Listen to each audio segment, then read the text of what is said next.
اس کی بے انتہا رحمت ہوتی ہے۔ اور اگر کسی نے یہ کہہ دیا، حضرت جعفر صادق رحمۃ اللہ علیہ فرماتے ہیں کہ کسی نے کہا اللہ کسی چیز پر ہے، کسی چیز میں ہے یا کسی چیز سے ہے، فَهُوَ مُشْرِكٌ، اور ہر مشرک کافر ہے۔ یعنی جس کو رب مانا جا رہا ہے، جس کو الہ مانا جا رہا ہے، جس کو پروردگار مانا جا رہا ہے، اور ماننے والا اگر کسی بھی طبقے سے تعلق ہے، اگر اس کا نظریہ اللہ کے علاوہ کسی اور کو الہ ماننا ہے اور وہ اس کے لیے کوئی جگہ مخصوص کرتا ہے تب کافر ہے، وہ اس کے لیے پیدائش کو لازم کرتا ہے تب کافر ہے، وہ اس کو کسی کی اولاد بتلاتا ہے تب کافر ہے، وہ اس کو کسی مقام پر بتلاتا ہے تب کافر ہے۔ یعنی کہنے کا مقصد یہ ہے کہ رب وہ ہے جس کے لیے کوئی مکان مخصوص نہیں ہے، کوئی جگہ مخصوص نہیں ہے کہ وہ فلاں مقام پر ہوگا اور فلاں مقام پر نہیں۔ تو الرحمن علی العرش استویٰ، رحمان کی رحمت عرش سارے کو گھیر لیا ہے، اور گھیر کر جب آپ نے اپنی رحمت کی انتہا کی ہے، آپ نے آل دنیا کے لیے خلیفہ متعین کیا ہے، آل دنیا کے لیے زمین پر ایک ایسا فرد اور اس کو ایک ذمہ داری دی ہے کہ یہ زمین پر اللہ کے احکامات کو نافذ کروائے گا۔ اور اس خلیفہ کو جب رب نے قائم کیا تو شیطان نے انکار کیا، کہا کہ میں اسے نہیں مانتا ہوں، رب کا حکم تھا اسے سجدہ کرو، حالانکہ سجدہ کرنا تو جائز نہیں ہے، لیکن اللہ کا حکم تھا کہ اسے سجدہ کرو، اور سجدہ کیا گیا اور شیطان نے اس کا انکار کیا، تو اسے رب نے اپنی بارگاہ سے نکال دیا، رب نے اپنی بارگاہ سے۔ تو اعلان کا مقصد یہ ہے کہ جو رب کا خلیفہ ہو یا آپ کے خلیفہ کا خلیفہ ہو، اگر اس کا انکار کیا جاتا ہے تو وہ راندہ درگاہ ہو جاتا ہے، جو نہیں مانتا۔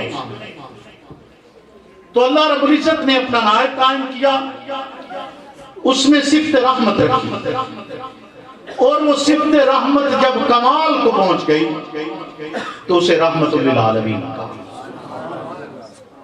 رحمان ہے نا، وہ رب العالمین ہے، رب العالمین کی رحمت جب کمال کو پہنچی تو کیا کہا؟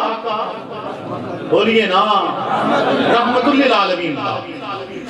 اب اتنی بڑی ذات، بے مثل و بے مثال ذات، ایسی ذات جس کو نیند نہیں آتی، جسے اونگ نہیں آتی ہے، جو غافل نہیں ہوتا، جو جھوٹ نہیں بولتا ہے، جو دھوکہ نہیں دیتا ہے، ایسی ذات جب اپنا خلیفہ بناتی ہے تو وہ رحمت کی انتہا کو چھوتے ہوئے بناتی ہے کہ میرا آخری خلیفہ ہے تو وہ ایسا ہوگا کہ جس کی رحمت لامتناہی ہوگی، اور محض ایک بستی، ایک گاؤں، ایک شہر، ایک علاقہ یا ایک ملک کے لیے نہیں، بلکہ صرف اس دنیا کے لیے نہیں، انہیں رحمت للعالمین کہہ کر رب بتلاتا یہ ہے کہ اس کی رحمت کو میں نے عام نہیں کیا ہے، ایسی رحمت بنا دی ہے کہ یہ رحمت فقط ایک کسی حصے کے لیے مراد نہیں ہوگی،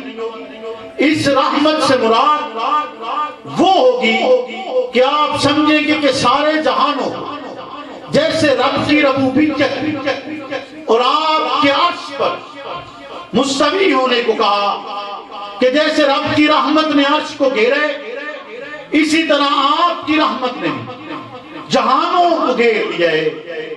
تو تقاضا یہ بنتا ہے جب رب العالمین اپنا خلیفہ بنائے تو وہ پسند یہ کرتا ہے کہ میرے خلیفہ کی سب سے بنیادی خوبی یہ ہونی چاہیے کہ اس میں صفت رحمت ہو، اور پھر صفت رحمت جہاں کمال کو پہنچ گئی، کمال پر پہنچنے پر انہیں رحمت للعالمین کہا ہے، اپنا آخری خلیفہ بنائے، اپنا آخری نائب بنائے، اپنا آخری نبی بنائے، آخری پیغمبر بنا کر آپ کو دنیا میں اتارے۔ تو آپ کے جانے کے بعد تقاضا یہ بنتا ہے، حق یہ بنتا ہے کہ رحمت للعالمین جا رہے ہیں، تو آپ کے اس دنیا سے رخصت ہو جانے کے بعد آپ کے خلیفہ میں تمام تر خوبیوں کے علاوہ سب سے بنیادی خوبی اور سب سے بڑی خوبی رحمت ہی ہونی چاہیے۔ اگر اس میں رحمت نہیں ہے تو وہ آپ کا خلیفہ تو نہیں ہو سکتا ہے نا۔ تو رسالت پناہ نے اعلان کیا ہے کہ ارحم امتی بی امتی ابو بکر، میری امت کا سب سے زیادہ رحم دل شخص اگر کوئی ہے تو وہ ابو بکر ہے۔ وہ بولیے نا، تو رب کی رحمت کو دیکھیں تو پھر خلیفہ کون بنتا ہے؟ ابو بکر۔ بولیے نا، تو اس کی رحمت نے جب انتہا پر پہنچی، کمال پر پہنچ گئی، کمال پر پہنچنے کے بعد وہ کہتی ہے کہ اس رحمت کی چوٹی پر جا کر جس انسان کو پیدا کیا ہے اس انسان کے لیے اللہ حکم کرتا ہے کہ میں اسے قرآن سکھاؤں گا، یہ قرآن سیکھے گا، پھر علمہ البیان، پھر اسے بیان کرے گا۔ آج کے عنوان کی مناسبت سے آپ دستار فضیلت کے عنوان سے بیٹھے ہیں، یہ ایسے ہی فضیلت کی دستار نہیں ہے، ایسے ہی عظمت نہیں ہے۔ رب کہہ رہا ہے کہ جب رحمت اپنی انتہا کو پہنچتی ہے تو انتہا پر پہنچ کر آخری حد اور چوٹی پر پہنچ کر وہ انسان کو علم کی چوٹی سکھاتے، اور علم کی چوٹی قرآن کو کہا گئے۔ پھر کسے سکھلاتے؟ جو انسانیت میں، جو مخلوقات میں سب سے اعلیٰ، مخلوقات میں سب سے بڑے، مخلوقات میں سب سے محترم ہے، مخلوقات میں سب سے افضل ہے، مخلوقات میں جس کو اپنا خلیفہ کائنات پر بنائے، اس کو پیدا کرتا ہے اور اسے یہ قرآن سکھاتا ہے، اور پھر کہتا ہے کہ علمہ البیان، اور پھر جو اسے بیان کرتا ہے۔ اگر میں ان الفاظ میں کہوں جو الفاظ امامنا سیدنا محمد الرسول اللہ میرے اور آپ کے پاک پیغمبر نے مجھے اور آپ سے کہے ہیں کہ رسالت پناہ کہتے ہیں خیرکم من تعلم القرآن وعلمہ، تم میں سے بہتر وہ ہے جس نے قرآن سیکھا اور سکھایا۔ یہی تو رب کہہ رہا ہے کہ الرحمن علم القرآن خلق الانسان علمہ البیان، اس انسان کو پیدا کیے، اشرف المخلوقات بنائے، 18,000 مخلوقات کے حاکم میں بھی حاکم وہ ہے جس کے سر پر رب وہ دستار رکھتے ہیں جس دستار کے لیے خاتم النبیین کہتے ہیں، خاتم المعصومین کہتے ہیں کہ تم میں سے بہتر وہ ہے جسے قرآن سکھایا جاتا ہے، بہتر وہ ہے جو قرآن سیکھ کر آگے سکھلاتا ہے۔ قرآن سیکھتا ہے اور آگے سکھلاتا ہے، وہ سب سے بہتر ہے کہ اس مخلوقات میں بھی اگر افضل ہونے کا حق کسی کو حاصل ہے تو وہ افضل ہونے کا حق اس شخص کو ہے جس نے کتاب اللہ کو یاد کیے، کتاب اللہ کو پڑھے اور پھر اس پر عمل کیے۔ کتاب اللہ کی جتنی آیات ہیں ہر ایک آیت یاد رکھیے گا، آیت کا معنی یہ ہوتے، آیت کا معنی دلیل لیا جاتے، پروردگار عالم کی ہر ایک دلیل، پروردگار عالم کی ہر ایک آیت وہ میرے اور آپ کے لیے ایک نمونہ ہے، میرے اور آپ کے لیے ایک دلیل ہے، میرے اور آپ کے لیے اس دعوے پر ثابت ہونے جو دعویٰ میں نے اور آپ نے اسلام میں آنے کے لیے کیا ہے۔ پروردگار عالم نے میرے اور آپ کے لیے حکم کیا ہے آپ قرآن سیکھیے، دوسروں کو سکھائیے، اور قرآن سیکھنے کا مطلب یہ ہے کہ پھر اس پر عمل کیا جائے۔ اگر عمل نہیں کیا جاتا، آپ کو کوئی کہتے قرآن کے حروف پڑھنے سے آپ کو 10 نیکیاں ملیں گی، ایک آیت پڑھنے سے جنت کا ایک درجہ بڑھے گا، یاد رکھیے اگر عمل نہیں ہے نہ ثواب ملتے، عمل نہیں نہیں ہے نہ درجہ بڑھتا ہے.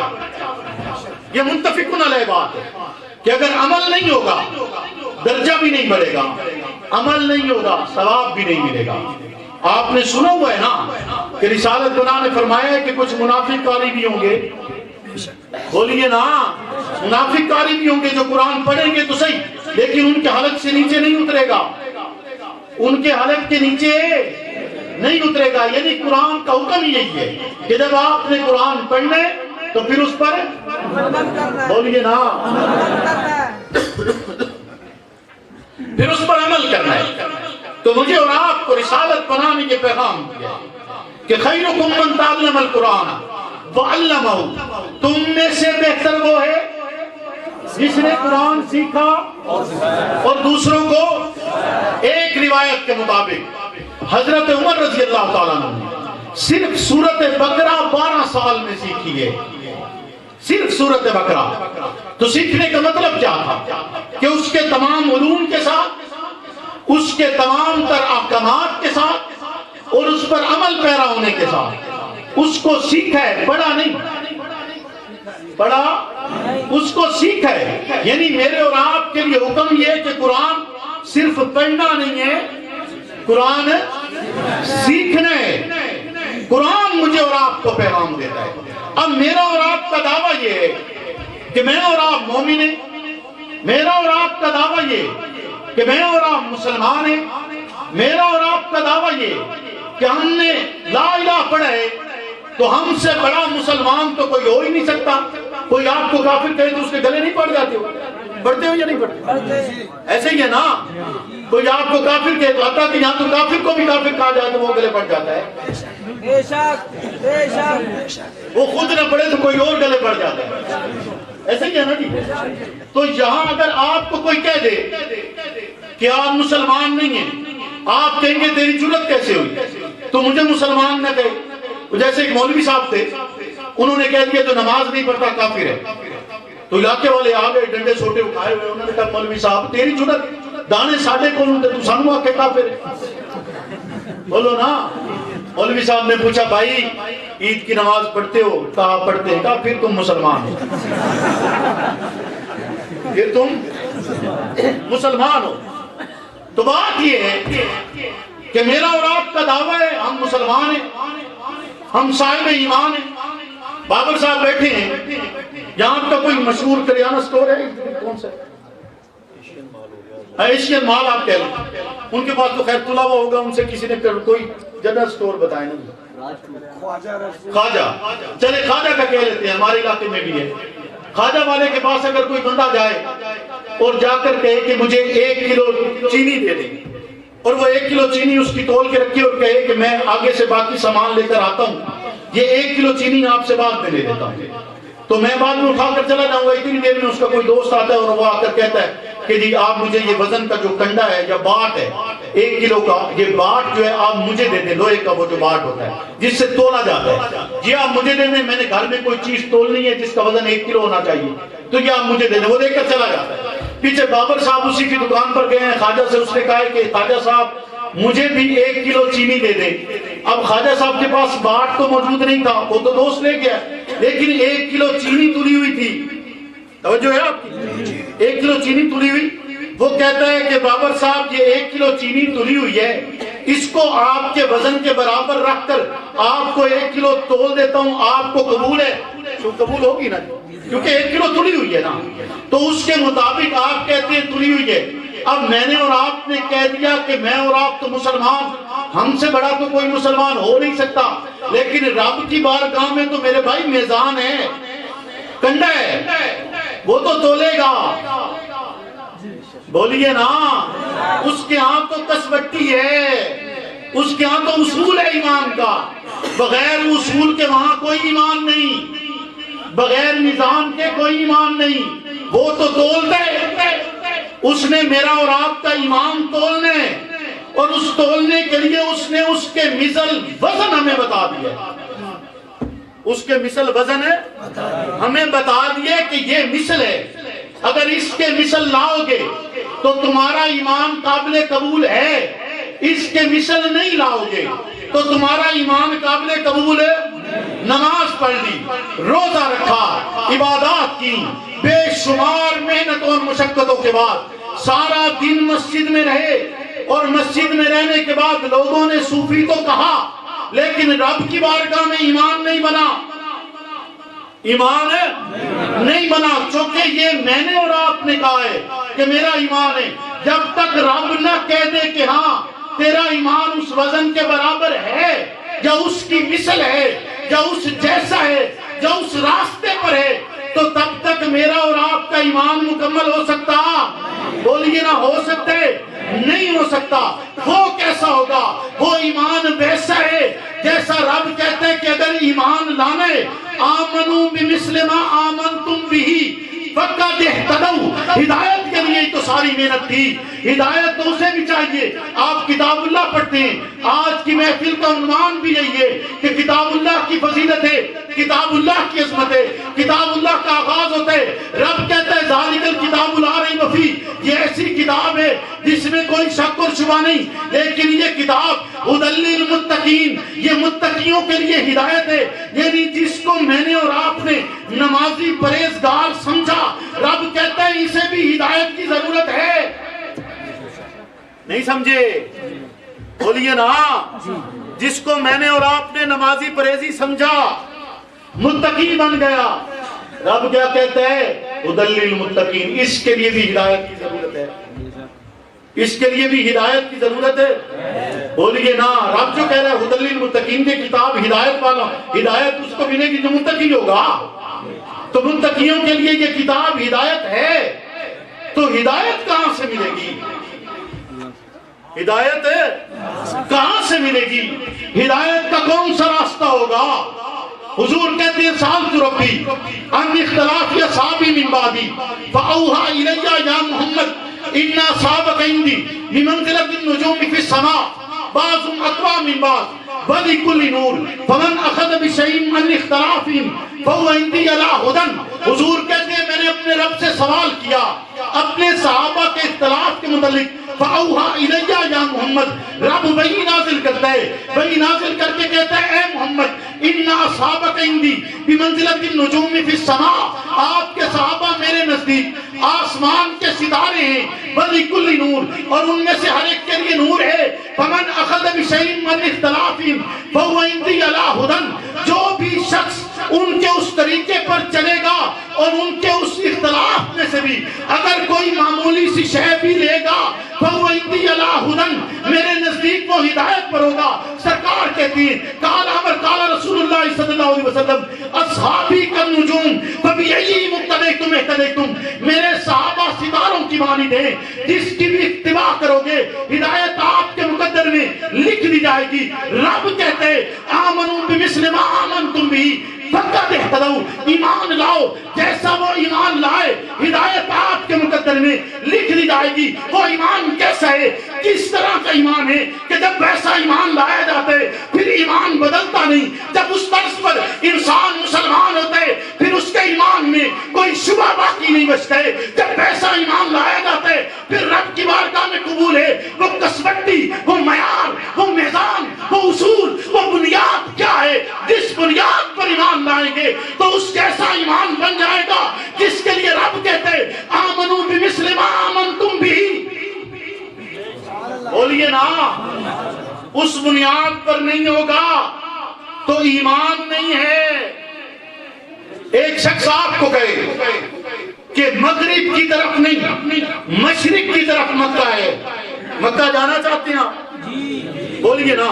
ویسے تو اکثر یہ ناخوان خان حضرات کہتے ہیں کیا وہ مدینے چلتے ہیں، کہتے ہیں نا آؤ مکے چلیں، بولیے نا مکے چلیں یا نہ چلیں؟ مکہ جانا چاہتے ہیں؟ مکہ کا راستہ آپ کو کوئی کہتے ہیں کہ مغرب کی طرف نہیں ہے مشرق کی طرف ہے، یعنی جس طرف جاپان ہے وہاں مکہ ہے، آپ تسلیم کریں گے؟ بولیے نا۔ وہ لاکھ دلائل دے، وہ بڑے بڑے نعرے لگائے، بڑے بڑے نعرے لگائے، تب بھی لاکھوں دلیلیں دے، بڑے بڑے نعرے بھی لگائے، پھر بھی ممکن تو نہیں ہے نا۔ مکہ کے راستے پر جب تک نہیں چلو گے مکہ نہیں جا سکتے ہو۔ مکہ کے راستے پر نہیں چلو گے مکہ نہیں جا سکتے ہو. یا دوسرے لفظوں میں کہوں مرکز کی طرف نہیں چلو گے تو کامیابی نہیں پا سکتے ہو. مرکز کی طرف نہیں چلو گے تو کامیابی نہیں پا سکتے ہو. تو مرکز کون سا ہے؟ وہ بیت اللہ جسے مرکز کہا جاتا ہے. اس کی سرزمین پر تپتی ہوئی ریت پر بلال کو لٹایا جاتا ہے. لیکن بلال کا نظریہ تبدیل نہیں ہوتا. ایمان لانے تو بلال کی طرح ایمان لا, ایمان لانے تو صدیق اکبر کی طرح لا, ایمان لانے تو عمر فاروق کی طرح لا, ایمان لانے تو عثمان غنی ابی حیدر کرار کی طرح لا, ایمان لانے تو خبیب کی طرح لا, سہیب کی طرح لا, عمار کی طرح لا, یاسر کی طرح لا. ایمان لانے تو ویسا ایمان لا کہ تپتے ہوئے تیل کے کڑاہے میں ڈال دیا جائے تب بھی لا الہ کی صدا نہیں بدلتی ہے. سولی پر لٹکایا جائے تب بھی لا الہ کی صدا نہیں بدلتی ہے. جسم سے چربی اتاری جائے تب بھی لا الہ کی صدا نہیں بدلتی ہے. آپ کو جتنا مرضی تکلیف سے گزارا جائے لا الہ نہیں بدلتے. مرکز نے تو پیغام ہی یہی دیا تھا, مرکز نے تو اعلان ہی یہی کیا تھا کہ نظریات تکالیف کے مقابلے میں نہیں بدلے جاتے. نعرہ تکبیر, رسالت, شان صحابہ, صداقت سیدنا صدیق اکبر, عدالت سیدنا عمر فاروق, سخاوت سیدنا عثمان غنی, شجاعت سیدنا علی المرتضی, شہادت حسین, سیاست امیر معاویہ. للکار ہے, للکار ہے, للکار ہے, للکار ہے. حسین نے مدینہ چھوڑا ہے, حسین نے مدینہ چھوڑا ہے, لیکن مدینہ چھوڑ کر جان دیے اور پیغام یہ دیے جب بھی ضمیر کے سودے کی بات ہو تو ڈٹ جاؤ حسین کے انکار کی طرح. بتلایا تو یہی ہے نا کہ جب ضمیر کے سودے کی بات ہوتی ہے تو کیسے ڈٹا جاتا ہے؟ بولیے نا, کیسے ڈٹا جاتا ہے؟ کوئی مہمان آ رہا ہے آ لیں پھر, ورنہ بات جو ہے نا جی وہ درمیان میں رہ جائے گی. لے آئے, لے آئے چھڈو یار کی کری تھی سارا موشن. ماحول خراب کرنے والوں کے تو ہم ویسے بھی مخالف ہیں جی. ایسے ہے یا نہیں ہے؟ آپ بھی مخالف ہیں؟ اچھی بات ہے تو بولا بھی کریں نا یار. صرف یہ جی جی کرنے سے تو نہیں ہوتا نا. نعرہ تکبیر, شان صحابہ. حضرت حسین نے مدینہ چھوڑا, کیا پیغام تھا حضرت حسین کا؟ یہی تو تھا نا کہ حق کے لیے نکلے ہیں, باطل کے خلاف نکلے, باطل کے خلاف نکلے ہیں, حق کے لیے نکلے ہیں. حضرت حسین نے جان دیے نظریات پر سودے بازی, بولیے نا نظریات پر سودے بازی چونکہ ممکن ہی نہیں ہے. نظریات پر سودے بازی چونکہ نظریہ نہ بندوق کی نوک پر بنایا جا سکتا ہے, نہ بندوق کی نوک پر تبدیل ہو سکتا ہے. بولیے ہو سکتا ہے تبدیل؟ نہیں ہو سکتا نا. مظلوم نواز قدم بڑھاؤ, یا یہ ماحول ٹھیک ہے, نواز قدم بڑھاؤ, نواز قدم بڑھاؤ, ضرور نواز قدم بڑھاؤ. قائد تیرا ایک اشارہ, حاضر حاضر لہو ہمارا, قائد تیرا ایک اشارہ, قائد تیرا ایک اشارہ. نوازی صاحب بڑی مہربانی, بڑی مہربانی. توجہ ہے آپ کی؟ میں نے ابھی آپ سے گفتگو کرنی ہے, ابھی بات ختم نہیں ہوئی میری, ابھی بات ختم نہیں ہوئی. وہ جو ان کے عنوان کے مطابق گفتگو تھی وہ میں کب کی ختم کر چکا ہوں. کہ جلسے والے یہ نہ کہیں ہمارے عنوان پر بات ہی نہیں کی, وہ ختم ہو چکی ہے. کدھر گئے قاری خالد صاحب, مفتی خالد صاحب؟ تو مقصد یہ ہے بات کرنے کا کہ جلسے کے عنوان کے مطابق میں نے آپ کو بتا دیا خیرکم من تعلم القرآن وعلمہ, تم میں سے بہتر وہ ہے جو قرآن سیکھے اور سکھائے. لیکن جو قرآن سیکھتا نہیں ہے, قرآن سکھاتا نہیں ہے, وہ کم سے کم وہ نظریہ تو بنا سکتا ہے جو قرآن والوں کا تھا. بولیے نا, ایمان ویسا ایمان آ جانا ہے, ایمان اس سے باہر نہیں, ایمان اس سے باہر نہیں ہے. پیغمبر نے جو درس ان افراد کو دیا, ان مقدس نفوس کو, ان باسعادت روحوں کو جو پیغمبر نے سکھلائے، ویسا سکھانے کے بعد وہ امت کے رہبر بنے، امت کے ہادی بنے، امت کے امام بنے، وہ ایسا معیار بن گئے، ایسی کسوٹی بن گئے، ایسا اصول بن گئے کہ قیامت تک میرا اور آپ کا ایمان ان کے اس میزان میں تولا جائے گا، ان کے اس میدان میں جن کے لیے رب کہتے ہیں اولئک هم المفلحون، جن کے لیے رب کہتے ہیں اولئک هم الصادقون، جن کے لیے رب کہتے ہیں اولئک هم الشہداء، جن کو رب کہتے ہیں میں ان سے راضی ہو گیا، یہ مجھ سے راضی ہو گئے، جن کے لیے رب کہتے ہیں کہ اگر انعام تعلیم کا راستہ چاہتے ہو، انعام یافتہ لوگوں کا راستہ چاہتے ہو، تو یہی تو ہیں جن پر رب نے انعام کیے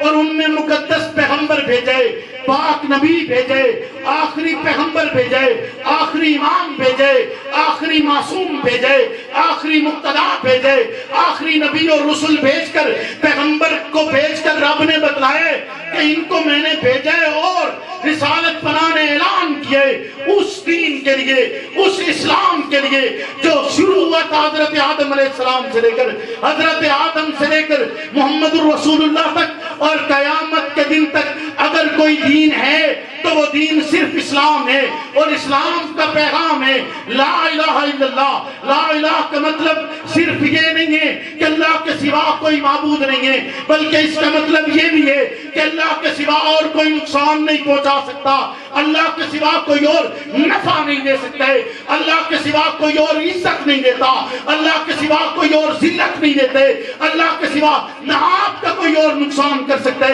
نہ اللہ کے سوا میرا کوئی اور نقصان کر سکتے۔ اگر میرے اور آپ کے ساتھ پروردگار عالم کی مدد و نصرت موجود ہے، ساری کائنات مل جائے، اس کا ذرہ ذرہ مل جائے، مجھے اور آپ کو ایک ذرے کا بھی نقصان نہیں پہنچا سکتی۔ اگر میرا خالق نہیں چاہتے تو کچھ بھی اس کائنات میں نہیں ہو سکتے، حتیٰ کہ قرآن کہتے تم چاہ بھی نہیں سکتے ہو اگر رب نہیں چاہتا، اگر تم چاہنا بھی چاہتے ہو رب چاہے گا تو تم چاہ سکو گے، تم نہیں چاہ سکتے ہو اگر رب نہیں چاہتے۔ رب نے ایک معیار بنائے، رب نے ایک کسوٹی بنائی ہے، رب نے اصول بنائے میرے اور تیرے ایمان کو ناپنے کے لیے، میرے اور تیرے ایمان کی بنیاد بنانے کے لیے، میرے اور تیرے ایمان کا وزن کرنے کے لیے، میرے اور تیرے ایمان کی کسوٹی بنانے کے لیے کسے بنائے؟ رب کہتا ہے آمنو بمثل ما آمنتم بھی فقد اہتدوا، ایمان لاؤ گے ویسا کہ تمہیں دو اونٹوں کے درمیان باندھ کر چیر دیا جائے، لیکن تب بھی لا الہ کی صدا نہیں بدلتی ہے، تمہیں شیخ ابی طالب میں محصور کیا جائے تب بھی لا الہ کی صدا نہیں بدلتی ہے، تمہیں پتے کھا کے گزارا کرنا پڑے لا الہ کی صدا نہیں بدلتی ہے، تمہیں پیٹ پر پتھر باندھنا پڑے لا الہ کی صدا نہیں بدلتی ہے، تمہیں خندقیں کھودنا پڑے لا الہ کی صدا نہیں بدلتی ہے۔ بولیے بدل سکتی ہے؟ حضور نے کہا تھا لا الہ الا اللہ، آپ نے کہا لا الہ الا اللہ، تو انہوں نے کہا ہمارے بتوں کو برا کہتے ہیں، ہمارے بتوں کو، بولیے نا، حضور نے کسی بت کا نام لیا؟ آپ تاریخ اٹھا کر دیکھ لیجیے، حضور نے بتوں کا نام تو نہیں لیا، حضور نے تو کہا لا الہ الا اللہ، لا الہ الا اللہ کہا، جواب میں انہوں نے کہا ہمارے بتوں کے خلاف بات کرتا ہے، بتوں کے خلاف بات کرتا ہے، بت تو ہو سکتا ہے آج بھی ہوں، پتھر کے نہیں ہوں گے، آپ کے ملک میں جو کہ ہندو نہیں ہیں پتھر کے نہیں ہوں گے، شخصیت کے ہوں گے۔ توحیدی نعرہ برملا لا الہ الا اللہ، توحیدی نعرہ برملا، توحیدی نعرہ برملا، توحیدی نعرہ برملا، امیر عظیمت کی آواز مسرور نواز، مسرور نواز، امیر عظیمت کی آواز مسرور نواز، امیر عظیمت کی آواز مسرور نواز۔ توجہ ہے آپ کی؟ تو لا الہ نہیں بدلا نا، بولیے نا، بات کوئی کرے اور آپ کہیں کہ ہمارے بتوں کے خلاف کیے ہیں، تو اس کا مطلب تو یہ ہوا کہ آپ کے بتوں میں وہ خامی موجود ہوگی، بولیے نا، آپ کے بتوں میں وہ خامی کہ آپ کی سرداری کے خلاف آواز لگی۔ سرکار مدینہ تشریف لائے، ابھی سرکار مدینہ میں داخل نہیں ہوئے، مدینہ میں داخل نہیں ہوئے، عبداللہ ابن ابی منافق ہو گیا، عبداللہ ابن ابی منافق ہو گیا. ابھی سرکار مدینہ نہیں پہنچے تھے چونکہ اگلے دن تو اس کی تاج پوشی تھی, اگلے دن تو اس نے بڑا بننا تھا, اگلے دن تو اس نے سردار بننا تھا, اور وہ منافق ہو گیا. اس نے کہا اب میں سرداری تو نہیں ملتی ہے, مخالفت کروں گا, لیکن اندر خانے اتنی جرأت بھی نہیں تھی اس میں کہ علل اعلان بول سکتا, چونکہ اہل مدینہ بڑے شوق سے سرکار کو لائے تھے, بڑی محبت سے لائے تھے. یقین مانیے اہل مدینہ جیسی محبت سرکار سے کسی نے نہیں کی کہ وہ ان حالات میں سرکار کے پاس گئے اور جا کر عرض کی کہ اللہ کے حبیب یہاں والے آپ کو رہنے نہیں دیتے ہیں, تو مدینہ کی زمین آپ کے لیے واہ کر دی گئی ہے, آپ کے لیے کھلی کر دی گئی ہے, آپ کے لیے کشادہ کر دی گئی ہے, آپ تشریف لائیے, ہمارے گھر آپ کے لیے حاضر ہیں, ہمارے بچے آپ کے لیے حاضر ہیں, ہمارے جوان آپ کے لیے حاضر ہیں, ہمارا سب کچھ مال و اسباب آپ پر نچھاور ہے. پھر سرکار نے بھی وہ ان کے ساتھ محبت کی ہے کہ سرکار نے مکہ فتح بھی ہوئے تب بھی مدینہ نہیں چھوڑا, مدینے میں ہی قیام کیے. پھر مدینے کی خاک کو بھی شفا کا درجہ حاصل ہے, وہ شفا, وہ خاک جس خاک میں پیغمبر آج بھی موجود ہیں اور مجھے اور آپ کو درس دے رہے ہیں کہ میں اکیلا موجود نہیں ہوں, اپنے جانشاروں کے ساتھ موجود ہوں. قیامت تک کے لیے مجھے اور آپ کو رسالت بنا درس دے رہے ہیں کہ ایمان اسے کہا جاتا ہے, ایمان لانا اسے کہا جاتا ہے. بولیے نا, ایمان کسے کہا جاتا ہے؟ محمد الرسول اللہ. آپ ایمان ہیں یا نہیں ہیں؟ بولیے نا. آپ پر ایمان لانا میری اور آپ کی زندگی کا بنیادی ترین فریضہ ہے. آپ ایمان ہیں اور ایمان لانا, بولیے نا, قیامت تک ساتھ. اور پھر اس حجرے میں جس حجرے کو یہ سعادت حاصل ہے کہ جس میں جبریل سلام لاتا ہے, جس حجرے کو یہ سعادت حاصل ہے کہ رب اس میں قرآن اتارتے ہے, جس حجرے کو یہ سعادت حاصل ہے جس میں پیغمبر مسکراتے ہیں تو روشنی سے سوئی تک نظر آ جاتی ہے. خدا کے بندے بیٹھ تو گیا میرا ارشد تیرا ارشد, صحیح ارشد, میرا ارشد تیرا ارشد, میرا ارشد تیرا ارشد, میرا ارشد تیرا ارشد. زندہ ہے جنوی, زندہ ہے جنوی, ارشد کی شکل میں, ارشد کی شکل میں چاند رہے گا, سورج چاند رہے گا, جینے کا انداز, مرنے کا انداز.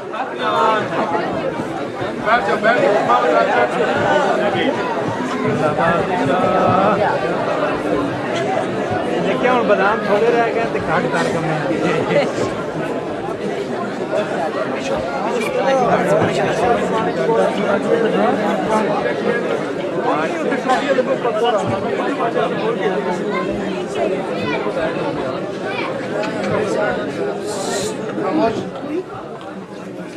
سب حضرات خاموش ہوتی.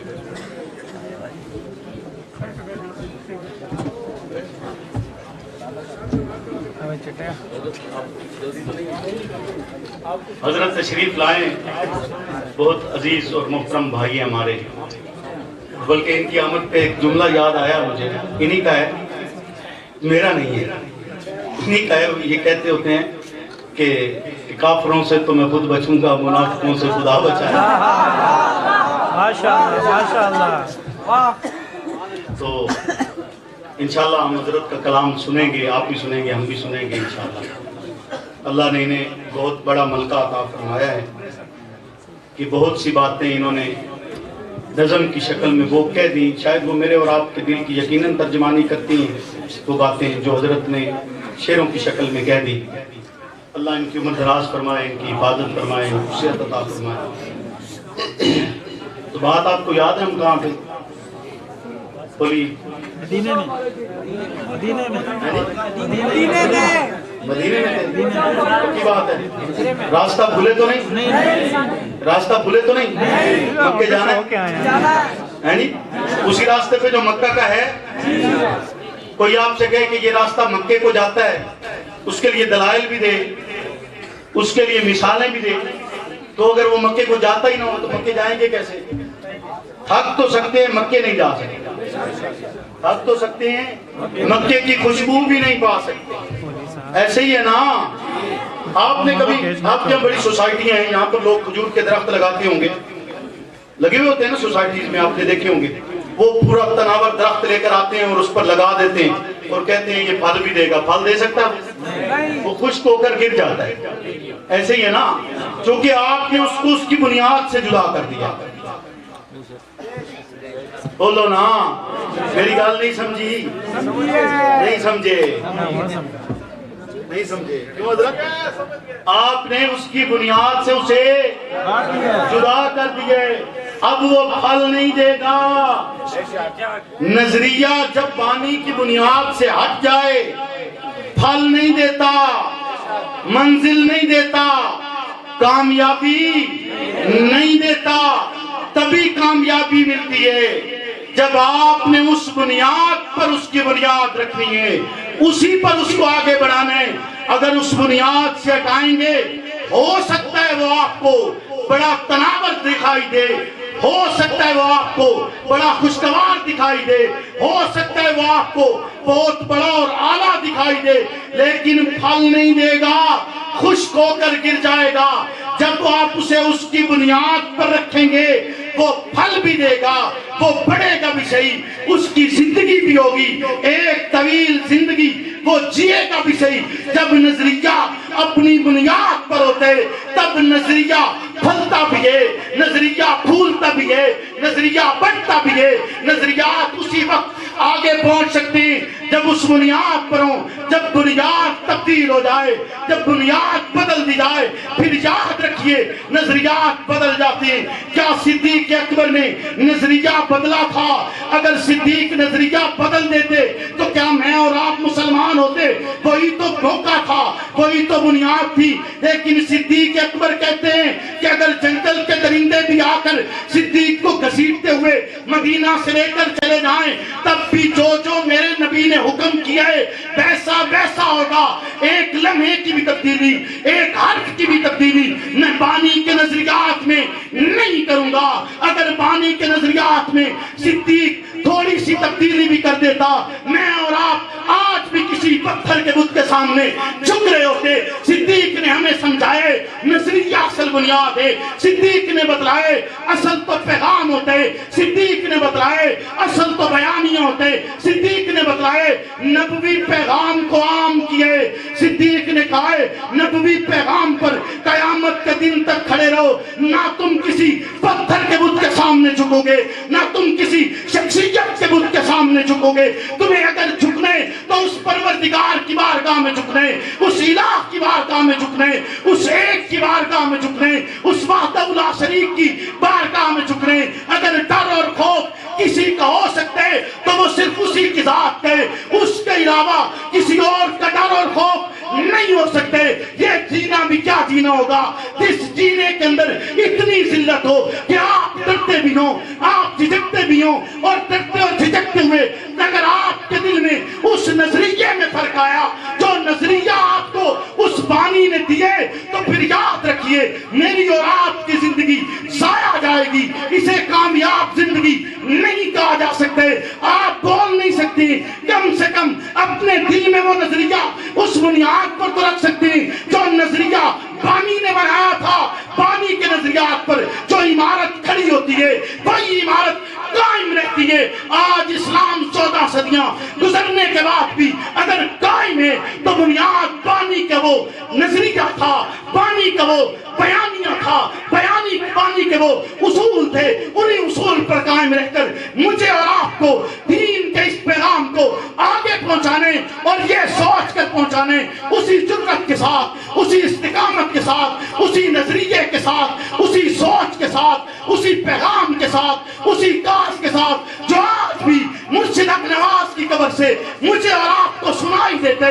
وہ پیغام مجھ سے اور آپ سے کہہ رہے فنا فی اللہ کی تیویں بقا کا راز مجھ میں, جسے مرنا نہیں آتا اسے جینا نہیں.